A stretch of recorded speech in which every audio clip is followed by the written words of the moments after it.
नमस्कार, आप देख रहे हैं न्यूज़ नेशन 81 का पॉडकास्ट। आजकल देश में राजनीतिक माहौल गरमाया हुआ है।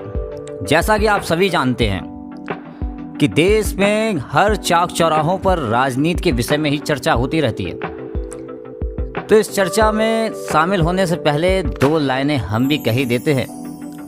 राजनीति हर क्षेत्र में होती है, राजनीति हर क्षेत्र में होती है, बस उसे समझने की लोगों में ज़रूर कमी होती है।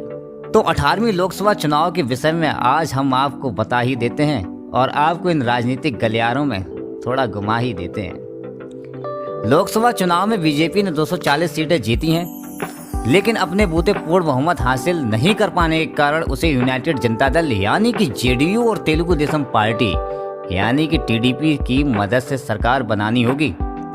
आंध्र प्रदेश में लोकसभा के साथ विधानसभा के लिए भी चुनाव हुए हैं। चंद्रबाबू नायडू की तेलुगु देशम पार्टी ने राज्य में 135 सीटें जीती हैं। अब यहाँ चंद्रबाबू नायडू एक बार फिर से मुख्यमंत्री पद की शपथ ले सकते हैं। आंध्र प्रदेश को विशेष राज्य का दर्जा दिए जाने की मांग एक दशक से भी अधिक समय से की जा रही है। दिलचस्प बात यह है कि कांग्रेस के घोषणा पत्र में आंध्र प्रदेश को विशेष राज्य का दर्जा देने का वादा किया गया था। 4 जून को जब नतीजे आने थे, उस दिन कांग्रेस के नेता जयराम रमेश ने इस बारे में एक ट्वीट भी किया था, जिसमें उन्हें कांग्रेस की तरफ से ये वादा पूरा करने की बात दोहराई थी। अब जब बीजेपी को चंद्रबाबू नायडू और तेलुगु देशम पार्टी की जरूरत है, तो उम्मीद है कि चंद्रबाबू नायडू राज्य को विशेष राज्य का दर्जा देने की बड़ी मांग उठा सकते हैं। इसके साथ ही बीजेपी को समर्थन देने का ऐलान कर चुके नीतीश कुमार बिहार में भी विशेष राज्य का दर्जा दिए जाने की मांग उठा रहे हैं। आखिरकार बिहार को विशेष राज्य का दर्जा क्यों दिया जाना चाहिए, इस विषय पर भी हम चर्चा कर ही लेते हैं। साल 2000 में तत्कालीन बिहार राज्य के 2 राज्यों बिहार और झारखंड में विभाजित कर दिया गया था। यानी कि बिहार को 2 राज्यों में विभाजित किया गया था, जिसे आज हम झारखंड के नाम से भी जानते हैं।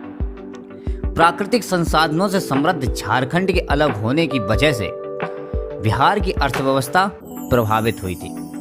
नीतीश कुमार कई वर्षों से बिहार को विशेष राज्य का दर्जा देने की मांग करते रहे हैं। बिहार देश की सबसे गरीब राज्यों में से एक है।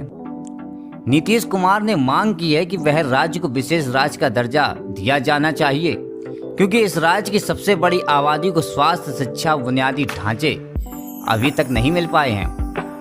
लेकिन राज्यों को इस तरह का विशेष राज्य का दर्जा देने से केंद्र सरकार पर वित्तीय बोझ बढ़ सकता है। केंद्र को योजनाओं और अधिक वित्तीय हिस्सेदारी लेने का प्रावधान करना होगा। बिहार और आंध्र प्रदेश के साथ साथ उड़ीसा ने भी विशेष राज्य के दर्जे की मांग की है। ऐसे में बीजेपी के लिए 3 राज्यों में से एक को बाहर कर बाकी को 2 को विशेष राज्य का दर्जा देना होगा। अब देखते हैं कि इन तीनों में से किन 2 को विशेष राज्य का दर्जा दिया जाएगा या फिर इन तीनों को ही नहीं दिया जाएगा। तो मिलते हैं दोस्तों अगली वीडियो में। अभी मुझे कीजिए अलविदा और देखते रहिए न्यूज़ नेशन 81। मिलते हैं जल्द ही अगले पॉडकास्ट में। धन्यवाद।